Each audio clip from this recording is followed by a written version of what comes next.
ഓം ശ്രീ സായിരാം. എല്ലാവർക്കും നമസ്കാരം. അപരോക്ഷ അനുഭൂതി തുടർന്ന് നോക്കാം.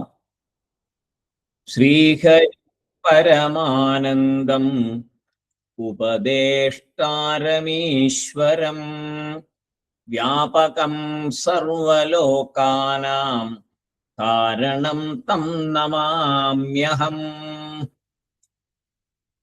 കഴിഞ്ഞ ദിവസം നമ്മൾ 97-ാമത്തെ ശ്ലോകമാണ് നോക്കിയത്. ദേഹസ്യാപി പ്രപഞ്ചത്വാത് പ്രാരബ്ധാവസ്ഥിതി കുതഃ അജ്ഞാനി ജനബോധാർത്ഥം പ്രാരബ്ധം വക്തി വൈ ശ്രുതി. ആദ്യത്തെ സ്റ്റേജിൽ പഠിക്കുന്ന ആൾക്കാർക്ക് മനസ്സിലാക്കാൻ വേണ്ടി, അതുപോലെ അജ്ഞാനികൾക്ക് വേണ്ടിയിട്ടൊക്കെയാണ് സൃഷ്ടിയുടെ ക്രമം പറയുക. അതേപോലെ ജ്ഞാനിക്ക് ശരീരപാദം വരെ പ്രാരബ്ധമുണ്ട് എന്നൊക്കെ പറയുന്നത് ആദ്യത്തെ സ്റ്റേജിൽ അവർക്കൊന്ന് മനസ്സിലാകാൻ വേണ്ടിയിട്ടാണ്. പിന്നീട് കൂടുതൽ പഠിച്ച് മനസ്സിലാക്കി വരുമ്പോൾ, വേദാന്തത്തിന്റെ ഭാഗങ്ങളൊക്കെ നന്നായിട്ട് മനസ്സിലായി വരുമ്പോൾ, അവിടെ ജ്ഞാനിക്ക് പ്രാരബ്ധമില്ല എന്ന് ശങ്കരാചാര്യസ്വാമികൾ വളരെ സ്പഷ്ടമായിട്ട് കുറെ ശ്ലോകങ്ങളിൽ കൂടി പറഞ്ഞു തന്നു. അങ്ങനെയുള്ള ഒരു ശ്ലോകമാണ് 97-ാമത്. ശ്രുതിയിൽ കൂടെ തന്നെ ജ്ഞാനിക്ക് പ്രാരബ്ധം ഇല്ല, ഒരു കർമ്മങ്ങളും ബാധിക്കുന്നില്ല എന്ന് പറഞ്ഞു.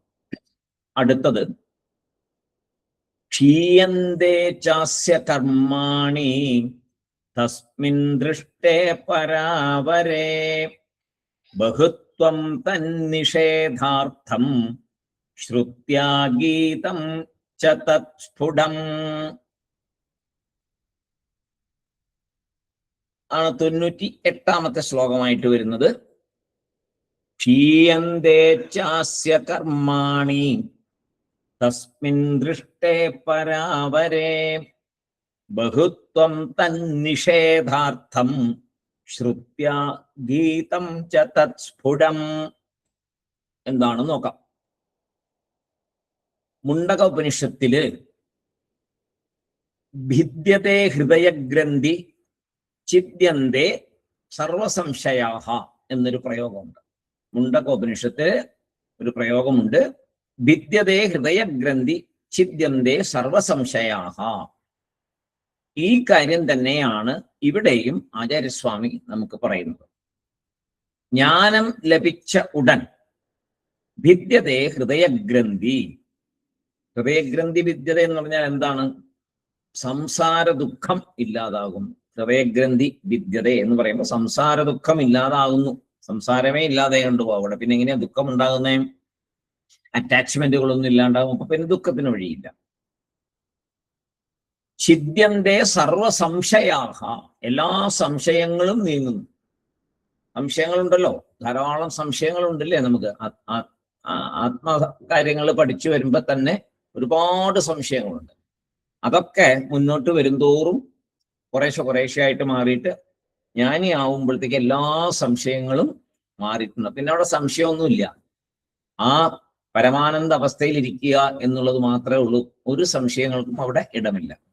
അപ്പോ ഭിദ്യതേ ഹൃദയഗ്രന്ഥി ഛിദ്യന്തേ സർവസംശയാഹ എന്ന് മുണ്ടകോപനിഷത്തിൽ പറഞ്ഞിട്ടുണ്ട്.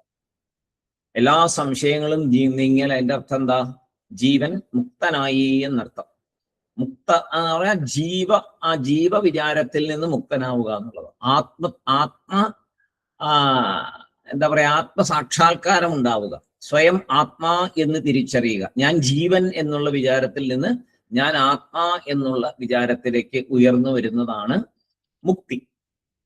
അപ്പോ ഇവിടെ ആദ്യം പറയുന്ന വരി എന്താ?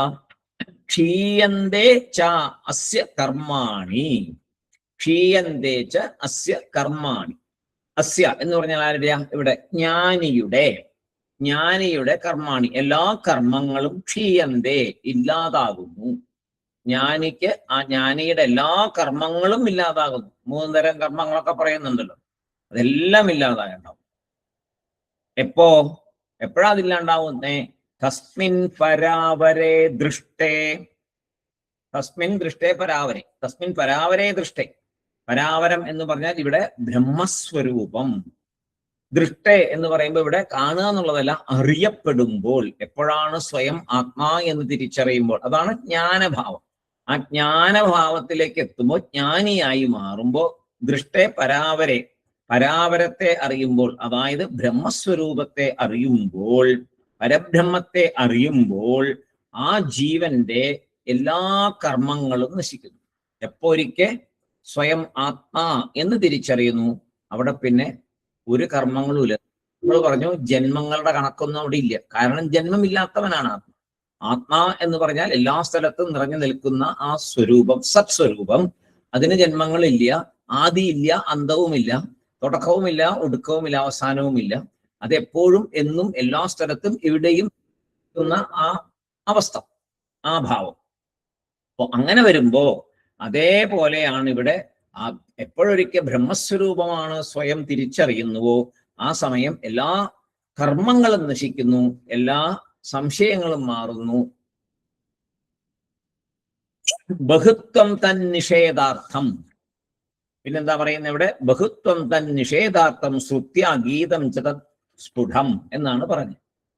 ബഹുത്വം തൻ നിഷേധാർത്ഥം. ബഹുത്വം ഇവിടെ ഉപയോഗിക്കാൻ കാരണം കർമ്മങ്ങൾ എന്തൊക്കെയാണ്? സഞ്ചിത കർമ്മം, ആഗാമി കർമ്മം, പ്രാരബ്ധ കർമ്മം. അങ്ങനെയല്ലേ? ധാരാളം കർമ്മങ്ങളുടെ പേര് പറഞ്ഞല്ലോ.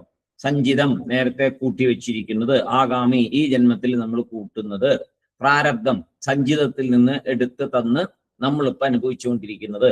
ഇങ്ങനെയുള്ള ഒരു തരം കർമ്മങ്ങളും ബഹുത്വം തൻ നിഷേധാർത്ഥം ഇങ്ങനെ പറഞ്ഞിട്ടുള്ളത് നിഷേധിക്കാൻ വേണ്ടിയിട്ടാണ്.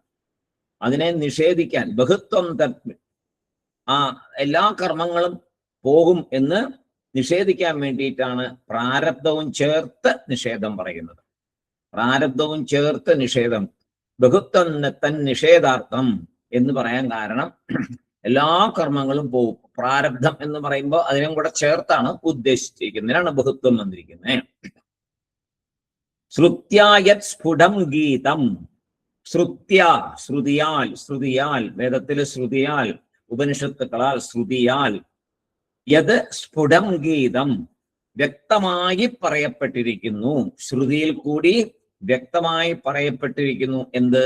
ജ്ഞാനിക്ക് പ്രാരബ്ധമില്ല. പ്രാരബ്ധം എന്ന് പറയുമ്പോൾ അവിടെ ജ്ഞാനം ഒരിക്കൽ ജ്ഞാനം വന്നാൽ പിന്നെ അവിടെ ഒരു കർമ്മങ്ങളും അവിടെ ഇല്ല. സഞ്ചിതവും ഇല്ല, പ്രാരബ്ധവും ഇല്ല, ആഗാമിയില്ല, ഒന്നുമില്ല. പിന്നെ കർമ്മങ്ങൾ ചെയ്യുന്നതൊക്കെ ഞാൻ എന്നുള്ള കർത്തൃത്വ ബോധത്തോടു കൂടെ അല്ലല്ലോ. അപ്പൊ പിന്നെ ആഗാമി ഉണ്ടാവില്ല. കർത്തൃത്വം ഇല്ലാത്തത് കൊണ്ട് ഞാനീ കർത്തൃത്വമില്ല.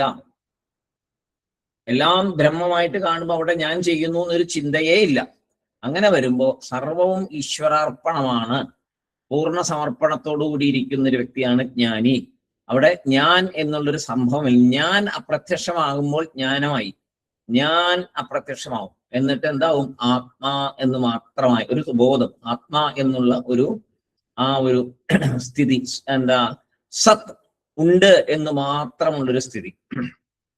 അപ്പോ അങ്ങനെ ഉള്ള കാര്യം ശ്രുതിയാൽ പറയപ്പെട്ടിരിക്കുന്നു. ശ്രുതിയിൽ പ്രാരബ്ധമില്ല എന്ന് ശ്രുതിയിൽ വ്യക്തമായിട്ട് പറഞ്ഞിട്ടുണ്ട്. മുകുന്ദകോപനിഷത്തിന്റെ ആ വ്യക്തമായിട്ട് പറഞ്ഞ ഭാഗത്തെ ഇവിടെ വേറൊരു രീതിയിൽ ആചാര്യസ്വാമി നമുക്ക് നമ്മുടെ മുമ്പിൽ അവതരിപ്പിച്ചു.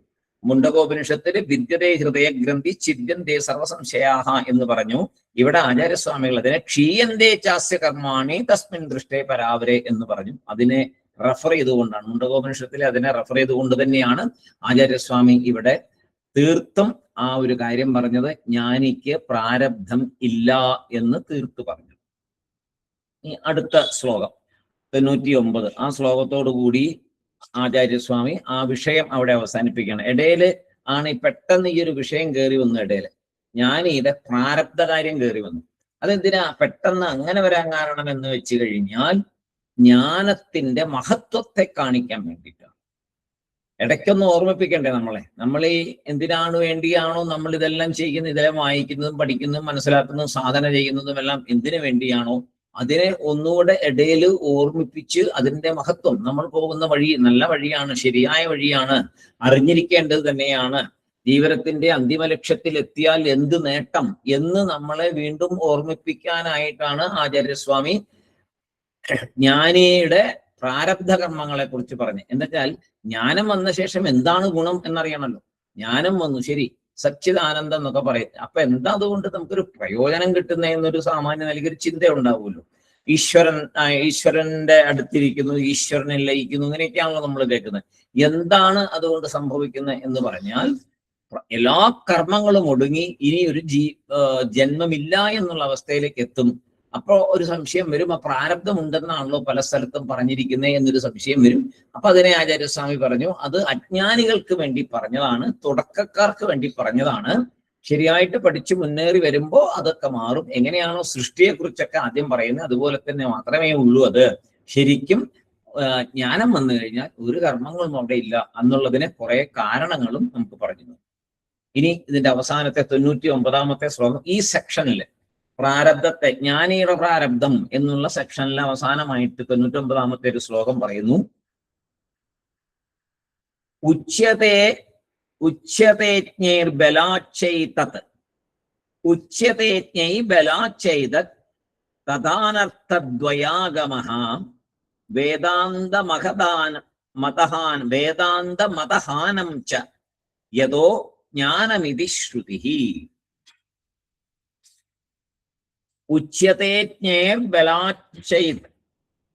ബലാച്ഛൈതത് എന്നാണ് തിരിച്ചു പറയുമ്പോ. ഉച്യതേജ്ഞൈ ബലാച്ഛൈതത് തദാനർത്ഥദ്വയാഗമഃ വേദാന്തമതഹാനം ച യതോ ജ്ഞാനമിതി ശ്രുതിഃ. നമുക്ക് തോന്നാം ആചാര്യസ്വാമി ഇടയ്ക്ക് പെട്ടെന്ന് എന്തിനാണ് പ്രാരബ്ധത്തെ കുറിച്ച് സംസാരിക്കാൻ തുടങ്ങിയത് എന്ന് നേരത്തെ പറഞ്ഞു. അതിനുള്ള ഒരു മറുപടി ഇവിടെ തരികയാണ്. നമ്മൾ കുറച്ച് നേരത്തെ പറഞ്ഞേ ഉള്ളൂ, എന്തിനാണ് ആചാര്യസ്വാമി ഇങ്ങനെ ഇതൊക്കെ പെട്ടെന്ന് ഈ പ്രാരബ്ധത്തിലേക്ക് വന്നേ, ജ്ഞാനിയുടെ പ്രാരബ്ധത്തിലേക്ക്. അപ്പൊ അതിന്റെ കാര്യം ഇവിടെ പറയുന്നു ഈ ശ്ലോകത്തിൽ. അജ്ഞാനികൾ വളരെ പിടിവാശിയോടെ പ്രാരബ്ധത്തെ കുറിച്ച് സംസാരിക്കും. എപ്പോഴും അതിനെക്കുറിച്ച് സംസാരിക്കും. എന്ത് പറഞ്ഞാലും പ്രാരബ്ധത്തെ കുറിച്ച് പറയും. ഇപ്പൊ നമ്മൾ നേരത്തെ കണ്ടു, പ്രാരബ്ധം എന്നുള്ള വാക്കിനെ വെറുതെ ഒരു മീനിങ്ങും ഇല്ലാതെ ചിലർ ഉപയോഗിക്കുന്നുണ്ട് എന്ന് നമ്മൾ കണ്ടു. ഓ, എന്തെങ്കിലും സംഭവിച്ചു കഴിഞ്ഞാൽ ഓ അത് പ്രാരബ്ധം. അപ്പൊ അവര് ശരിയായിട്ട് പ്രാരബ്ധത്തിന്റെ മീനിങ് മനസ്സിലാക്കിയിട്ടല്ല അങ്ങനെ പ്രയോഗിക്കുന്നത്. ഇതെല്ലാം നമ്മുടെ പ്രാരബ്ധം എന്ന് പറഞ്ഞങ്ങ് കളയാം. അപ്പൊ ഈ പ്രാരബ്ധം എന്ന് പറയുമ്പോൾ ഓർക്കണം, അപ്പൊ ഓർമ്മ വരണം, അവനവന്റെ മുജ്ജന്മ കർമ്മങ്ങളുടെ ഫലമാണ് പ്രാരബ്ധം എന്ന പേരിൽ നമുക്ക് ഇവിടെ വന്നുകൊണ്ടിരിക്കുന്നത് എന്ന്. നല്ലതാണെങ്കിലും ചീത്തയാണെങ്കിലും അത് ഓർക്കത്തില്ല. എപ്പോഴും എന്ത് വന്നാലും പറയും പ്രാരബ്ധം പ്രാരബ്ധം, ഒന്നും ഓർത്തിട്ട് പറയുന്നില്ല. അങ്ങനെ വളരെ കാഷ്വൽ ആയിട്ട് പ്രാരബ്ധം എന്നുള്ള വാക്കിനെ ഉപയോഗിക്കുന്നു എന്ന് നമ്മൾ നേരത്തെ കണ്ടു. അപ്പോ അജ്ഞാനികള് വളരെ പിടിവാശിയോടെയാണ് ഈ പ്രാരബ്ധത്തെ കുറിച്ച് സംസാരിക്കുന്നത്. അവര് പറയുന്നത് ജ്ഞാനം മുഴുവനായി നമുക്ക് പ്രയോജനം തരില്ല, പ്രാരബ്ധം വരിക തന്നെ ചെയ്യും. എന്തായാലും ശരീരം കിട്ടിക്കഴിഞ്ഞാൽ പ്രാരബ്ധം അനുഭവിച്ചേ പറ്റൂ എന്ന് അജ്ഞാനികൾ പറയും. നമ്മൾ ആദ്യം പഠിച്ചു വരുമ്പോ അങ്ങനെയാണല്ലോ പഠിച്ചു വന്നത്. എന്തായാലും ശരീരം കിട്ടിയതല്ലേ, അപ്പൊ ഈ ശരീരം പോകുന്നിടം വരെ പ്രാരബ്ധം കൊണ്ട് കിട്ടിയ ശരീരമാണ്. അപ്പൊ ശരീരപാദം വരെ പ്രാരബ്ധം അനുഭവിക്കണം എന്നാണ് നമ്മൾ നേരത്തെയൊക്കെ പഠിച്ചത്. പക്ഷെ ആചാര്യസ്വാമി അതിന്റെ കാര്യങ്ങളൊക്കെ പറഞ്ഞു തന്നു കുറെ ശ്ലോകങ്ങളിൽ കൂടി. ഇവിടെ ഈ ശ്ലോകത്തിൽ വീണ്ടും പറയുന്നു. ഇപ്പൊ വേദാന്തം പഠിച്ച ആൾക്കാർ പോലും പ്രാക്ടിക്കലായി നോക്കുമ്പോ പ്രാരബ്ധം വരിക തന്നെ ചെയ്യുമെന്ന് പറയും. വേദാന്തം പഠിച്ചവര് പോലും എന്ത് പറയും, പ്രാരബ്ധം വരും, സംശയമൊന്നുമില്ല, അതേ കണ്ടില്ലേ, അനുഭവിക്കുന്ന കണ്ടില്ലേ എന്ന് പറഞ്ഞുകൊണ്ടിരിക്കും. കർമ്മബലം ശക്തമാകുമ്പോൾ ജ്ഞാനം ഒന്നും ചെയ്യില്ല എന്ന് പറയും. കർമ്മബലം അനുഭവിച്ചല്ലേ പറ്റുള്ളൂ, ജ്ഞാനം കൊണ്ട് ഒന്നും ആകില്ല എന്നാണ് അവര് പറയുക. അവർ പൂർണ്ണമായിട്ടും പഠിച്ചവരല്ല, വേദാന്തം കുറച്ച് മനസ്സിലാക്കിയ ശേഷം പറയുന്ന കാര്യങ്ങളാണ്. ആചാര്യസ്വാമി പറയുന്നത് അങ്ങനെയാണോ? അല്ല, ആചാര്യസ്വാമി ജ്ഞാനിയാണല്ലോ, ഭഗവാന്റെ അവതാരം തന്നെയാണ്. അപ്പൊ ആചാര്യസ്വാമി പറയുന്നതല്ലേ നമ്മൾ എടുക്കണ്ടേ. അതിനാണ് ആചാര്യസ്വാമി കുറെ ഉദാഹരണങ്ങൾ, കാരണങ്ങളൊക്കെ പറഞ്ഞു തന്നെ എന്തുകൊണ്ട് പ്രാരബ്ധമില്ല എന്നുള്ളതിന്. അപ്പൊ അത് നമ്മൾ പൂർണ്ണമായിട്ടും അതിൻ്റെതായ രീതിയിലേക്ക് എടുത്ത് വേണം നമ്മൾ മുന്നോട്ട് പോകാൻ. ജ്ഞാനം വന്നാൽ പ്രാരബ്ധം ഉണ്ടാകില്ല. അതുകൊണ്ട് നമുക്ക് ജ്ഞാനം നേടണം എന്ന ഉറച്ച തീരുമാനം നമ്മുടെ മനസ്സിൽ ഉണ്ടാകണം. അപ്പൊ ജ്ഞാനത്തിന്റെ മാഹാത്മ്യമാണ് ഈ പറയുന്നത്.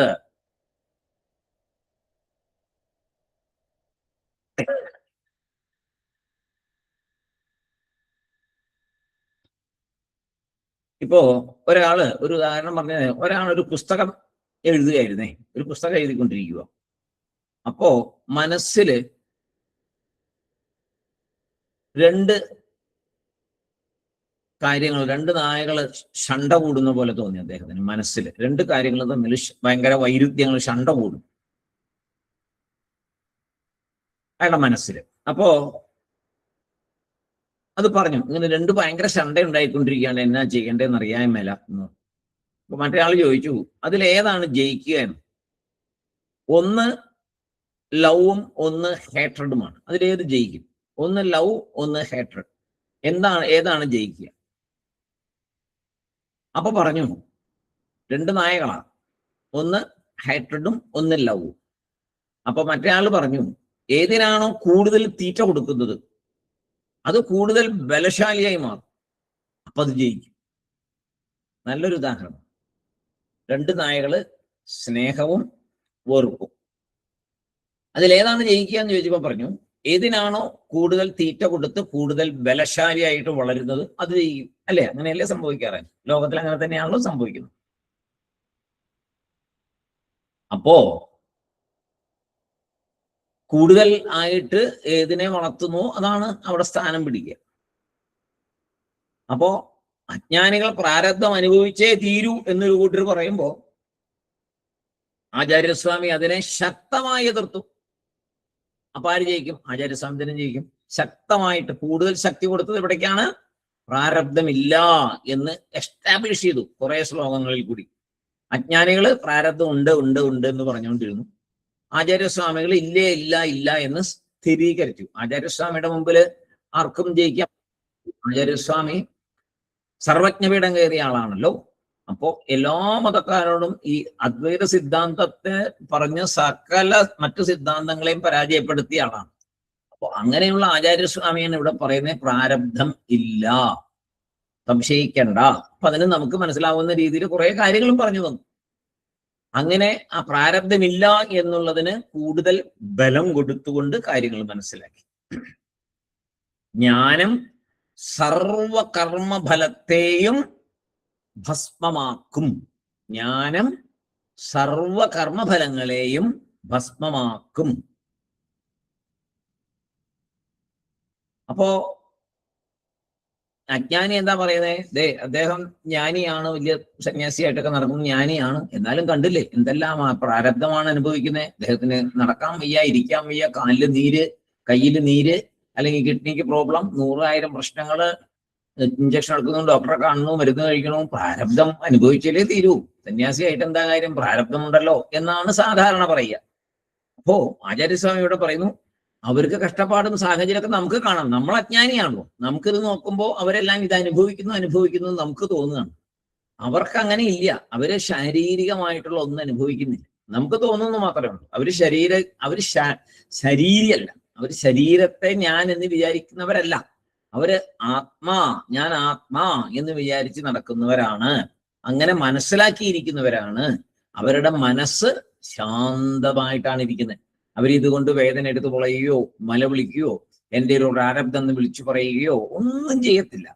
നമുക്ക് കണ്ട അത്ഭുതം തോന്നും. പക്ഷെ നമ്മൾ വിചാരിക്കും അത് സഹിക്കാട്ടോ, ഭയങ്കരമായിട്ട് വേദനയുണ്ട്, സഹിക്കുകയാണേ എന്ന് പറയും. അവരത് അറിയുന്ന പോലും ഉണ്ടാവില്ല. അവര് ശരീരത്തെ വേറെ ആയിട്ടാണ് കണ്ടിരിക്കുന്നത്. അവരുടെ അനുഭവത്തിൽ ഇതൊന്നുമില്ല, ഒരു കാര്യവുമില്ല. അവര് എന്താ സച്ചിത് ആനന്ദത്തിലാണ്. അവരെപ്പോഴും സച്ചിത് ആനന്ദത്തിൽ. നമുക്ക് ആനന്ദം എന്ന് പറയുമ്പോൾ ചാടിത്തുള്ളണം എന്നാണ് നമ്മുടെ വിചാരം. ആനന്ദം എന്ന് പറയുമ്പോൾ നമ്മൾ വിചാരിക്കണം ഭയങ്കര ചാടിത്തുള്ളി ഭജനയൊക്കെ പാടിക്കൊണ്ട് ഇങ്ങനെ ആനന്ദം കാണിക്കണം. അങ്ങനെയൊന്നുമില്ല.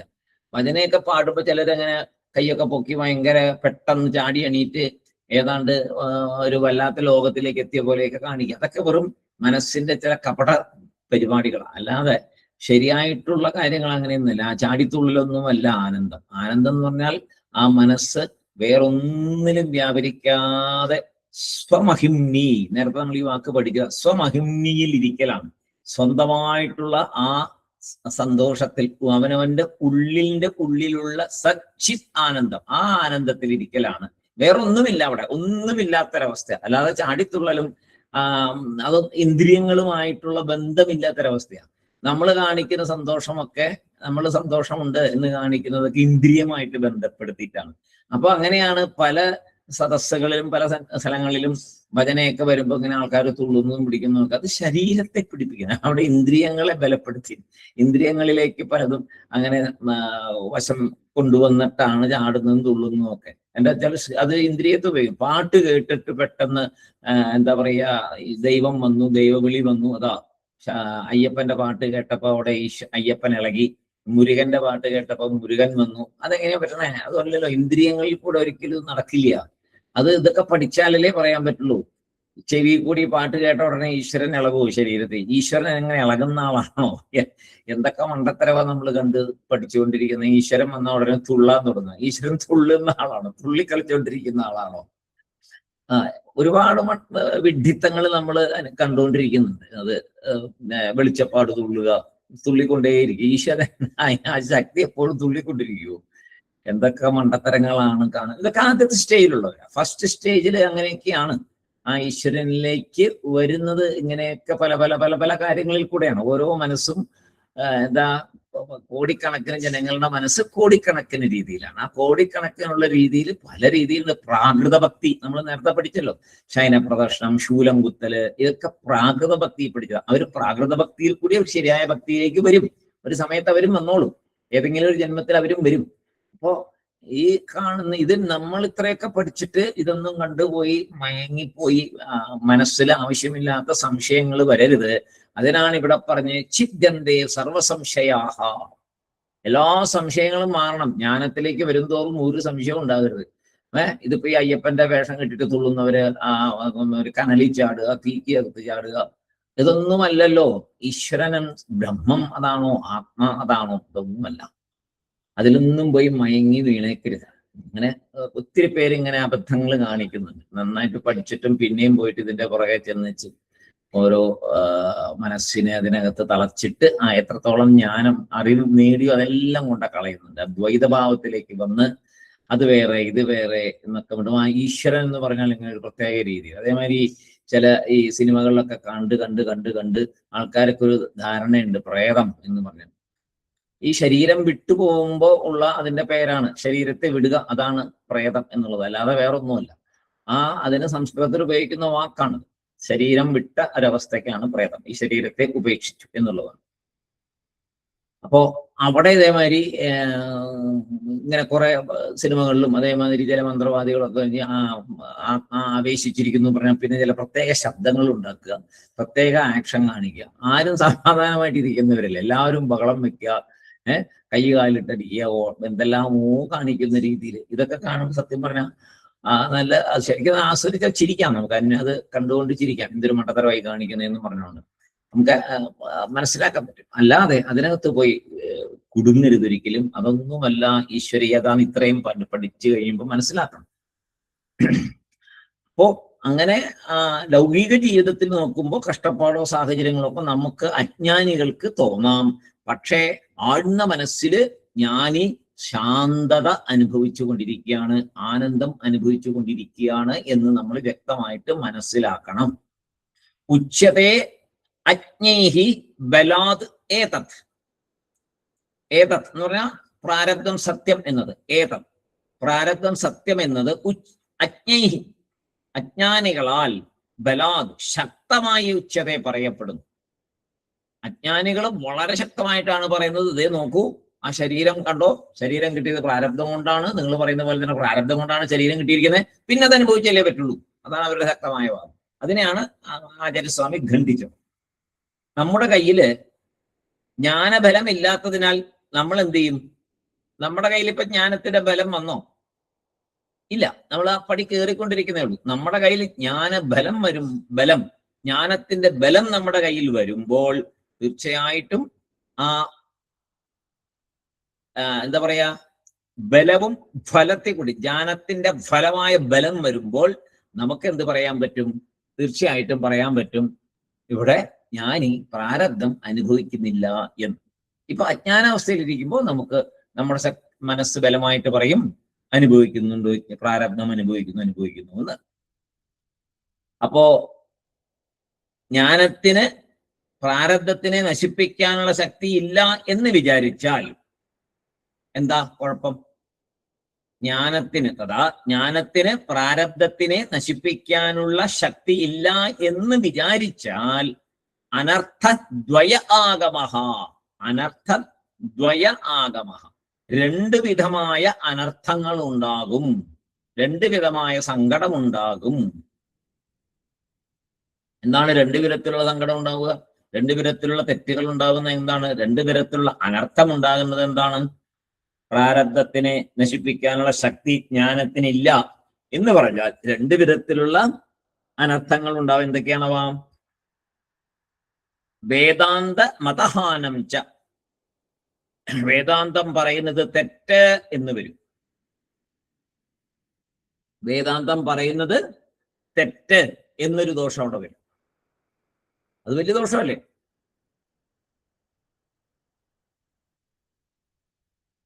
വേദാന്തം പറയുന്നത് തെറ്റല്ലല്ലോ, അങ്ങനെയാണെങ്കിൽ നമ്മളിത് പഠിക്കാൻ വരില്ലല്ലോ. നമുക്ക് വേദാന്തം പറയുന്നത് സത്യമാണ്, അതേ ഉള്ളൂ, അതാണ് ശരി. അപ്പോ അത് ഇങ്ങനെ പ്രാരബ്ധം ഉണ്ട് ജ്ഞാനിക്ക് എന്ന് പറഞ്ഞാൽ ഒന്നാമത്തെ തെറ്റ്, ദോഷങ്ങൾ വരും. അതിനെ ശരിക്കും പറഞ്ഞാൽ 3 ദോഷമുണ്ടെന്നാണ് പറയുന്നത്. അപ്പൊ അതിൽ 2 ദോഷം ഇവിടെ വ്യക്തമായിട്ട് നമുക്ക് നോക്കാം. ആദ്യം ഇവിടെ 2ആണ് പറയുന്നത്, പക്ഷെ 3 ഉണ്ടെന്ന് ആചാര്യന്മാര് പറയുന്നുണ്ട്. വേദാന്ത മതഹാനം ച, വേദാന്തം പറയുന്നത് തെറ്റ് എന്ന് വരും. 2 ദോഷം ഏതൊക്കെയാണ്?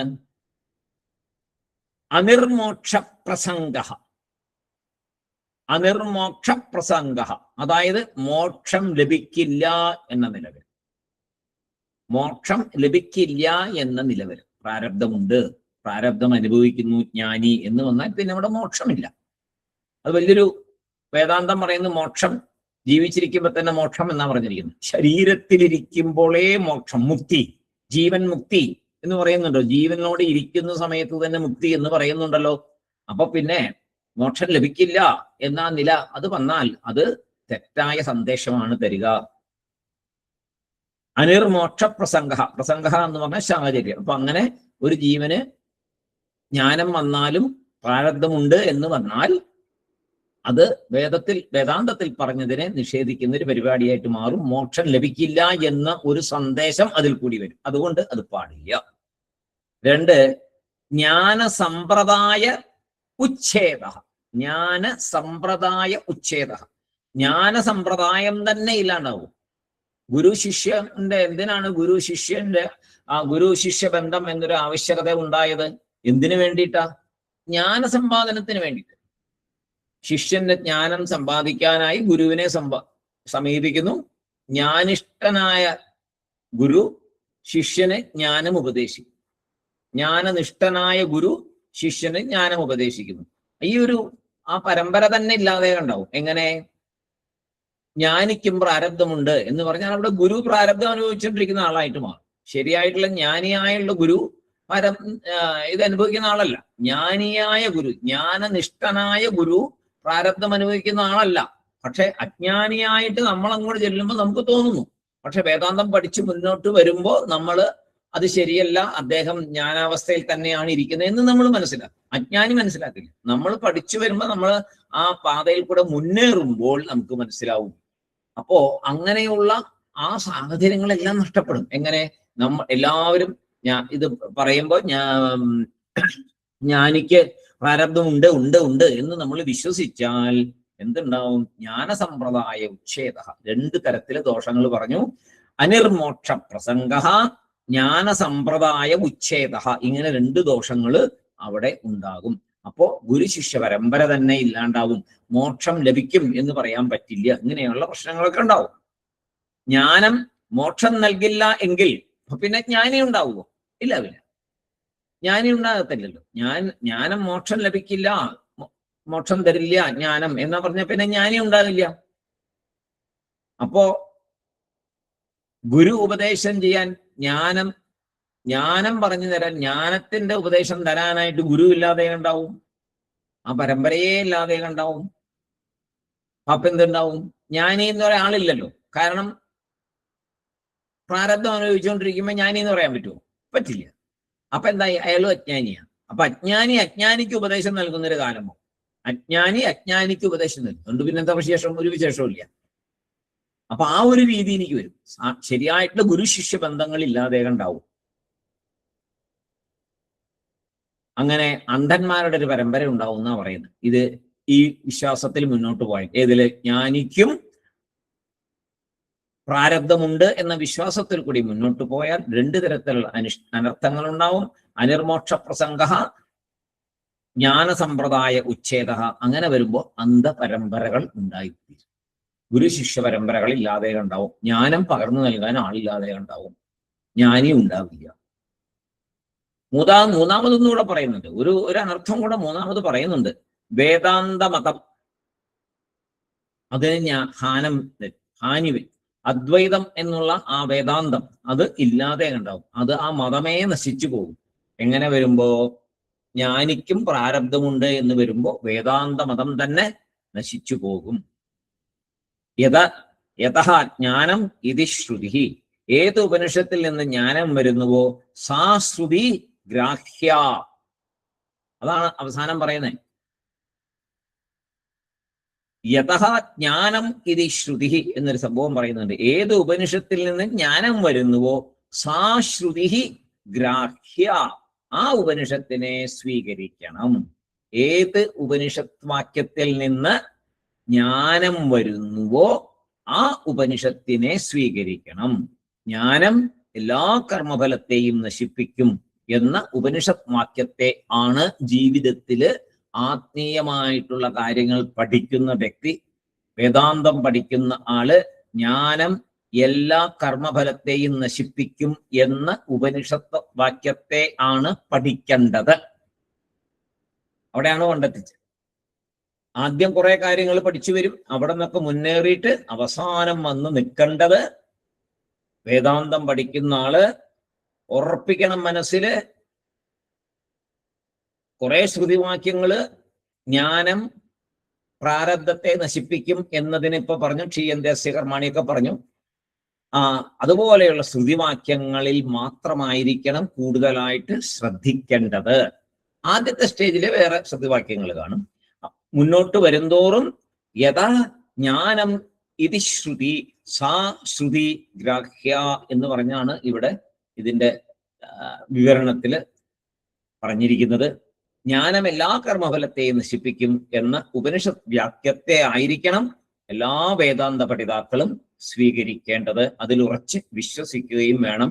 സംശയം തോന്നുമ്പോൾ ഇതിനു മുമ്പ് പറഞ്ഞ 8 9 ശ്ലോകങ്ങളിൽ എങ്ങനെയാണ് ആ സംശയത്തെ ആചാര്യസ്വാമി മാറ്റിയിരിക്കുന്നത് എന്ന് അറിഞ്ഞ് അതിലേക്ക് ശ്രദ്ധ കേന്ദ്രീകരിച്ച് ആ സംശയങ്ങളെ മനസ്സിൽ നിന്ന് മാറ്റി ജ്ഞാനിക്ക് പ്രാരബ്ധമില്ല, അത്രയും മഹത്തരമാണ് ജ്ഞാനം.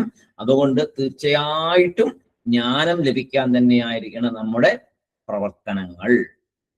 ഇത്രയാണ് ആ ജ്ഞാനമാഹാത്മ്യത്തെക്കുറിച്ചുള്ള നമ്മളെ ഒന്ന് ബോധ്യപ്പെടുത്താൻ. എന്താ വെച്ചാൽ ഇനി വരുന്നത് അതിഗംഭീരമായ ഭാഗങ്ങളാണ്. അതിനു മുമ്പ് മനസ്സിനെ ആ ഉയർന്ന നിലയിൽ നിർത്തുവാനായിട്ടാണ് പെട്ടെന്ന് ആചാര്യസ്വാമി ഇതിലേക്ക് ജ്ഞാനമാഹാത്മ്യത്തിലേക്ക് വന്നത്. ഇനി വരുന്നത് നിധിധ്യാസനം എന്ന അതിമഹത്തായ ഭാഗം. അപരോക്ഷ അനുഭൂതിയുടെ ഏറ്റവും പ്രധാന ഭാഗമാണ്. അപരോക്ഷ അനുഭൂതിയിൽ ഏറ്റവും പ്രധാനപ്പെട്ട ഒരു ഭാഗം. എങ്ങനെ അപരോക്ഷ അനുഭൂതി എന്ന് പറഞ്ഞ സംഭവം ഉണ്ടാകും അതറിയാനായിട്ട് ഇനി വരുന്നു നിധിധ്യാസനം എന്ന ഭാഗം. ഇനിയുള്ള ശ്ലോകങ്ങളൊക്കെ നിധിധ്യാസനത്തിന്റെയാണ്. അതാണ് ഇനി ആചാര്യസ്വാമി നമുക്ക് പറഞ്ഞു തരാൻ പോകുന്നത്. അതിനു മുമ്പ് മനസ്സിനെ ഏറ്റവും വിശാലമാക്കി വെക്കുക. ജ്ഞാനമാണ് വേണ്ടത്. എനിക്ക് ഇനി വേറൊന്നും ജീവിതത്തിൽ വേണ്ട, എനിക്ക് ജ്ഞാനമാണ് വേണ്ടത്. അതോടുകൂടി സകല കർമ്മങ്ങളും നശിക്കും. ഞാൻ നിത്യമായ ആനന്ദത്തിലേക്ക് എത്തും. ഒരു പ്രാരബ്ധവും എൻ്റെ മനസ്സിൽ ഉണ്ടാകില്ല. മനസ്സ് പൂർണ്ണമായിട്ടും ശാന്തമായിട്ടിരിക്കും. ഈ ശരീരത്തിന് എന്ത് സംഭവിച്ചാലും എൻ്റെ മനസ്സ് ശാന്തമായിരിക്കും, ആനന്ദത്തിലായിരിക്കും. അഹം ബ്രഹ്മാസ്മി എന്ന ആ ഒരു ചിന്തയിലേക്ക് ഞാൻ ഉയരണം എന്ന് ഉറപ്പിക്കുക മനസ്സിൽ. അടുത്ത ദിവസം മുതൽ ശങ്കരാചാര്യസ്വാമി ഏറ്റവും പ്രധാനമായിട്ട് പറഞ്ഞിരിക്കുന്ന നിധിധ്യാസനം എന്ന ഭാഗം. അതായത് ഒരു നിധിധ്യാസകൻ എങ്ങനെയായിരിക്കണം, അയാളുടെ മനസ്സിൽ എന്തൊക്കെ കാര്യങ്ങൾ വരും, അയാൾ എങ്ങനെയൊക്കെയാണ് ധ്യാനത്തിനിരിക്കുക, അയാൾ എങ്ങനെയാണ് മറ്റു കാര്യങ്ങൾ ചെയ്യുക, ഓരോ സാധനങ്ങളും നിധിധ്യാസകൻ എങ്ങനെ ചെയ്യും. വേദാന്തത്തിലെ ജ്ഞാന സാധനയുടെ മൂന്നാമത്തെയും അവസാനത്തെയുമാണ് നിധിധ്യാസനം. എന്തൊക്കെയാണ്? ആദ്യത്തെ ഓർമ്മയുണ്ടോ? ശ്രവണം, മനനം, നിധിധ്യാസനം. ഈ മൂന്നാണ് മെയിൻ ടോപ്പിക്സ്. ശ്രവണം, മനനം, നിധിധ്യാസനം.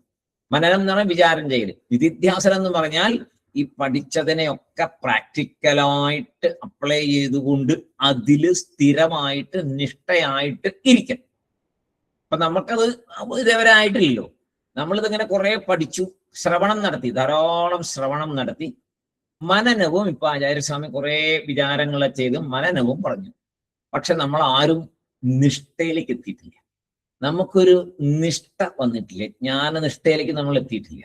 അപ്പോ ഇനി നിധിധ്യാസനം എന്ന ഭാഗം പറഞ്ഞു തരുമ്പോ നമ്മള് നമ്മുടെ ജീവിതത്തില് കിട്ടിയ അറിവുകളെ പ്രാവർത്തികമാക്കി ആ ഒരു ജ്ഞാനനിഷ്ഠയിലേക്ക് വരാനായിട്ട് പരിപൂർണമായിട്ട് നമ്മൾ ശ്രമിക്കണം.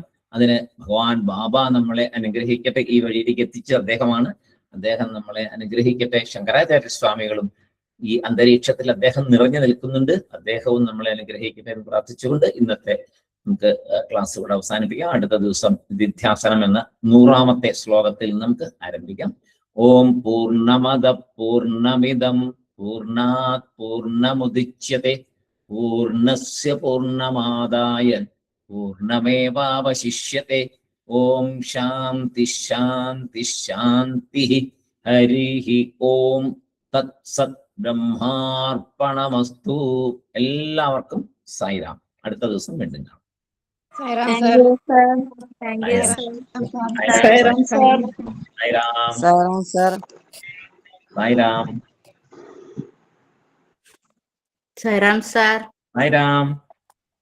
കഴിഞ്ഞ ദിവസം ഇവിടെ ചെറുവിളിക്കാവിന്റെ അവിടെ ക്ലാസ് ഉണ്ടായിരുന്നു അല്ലേ?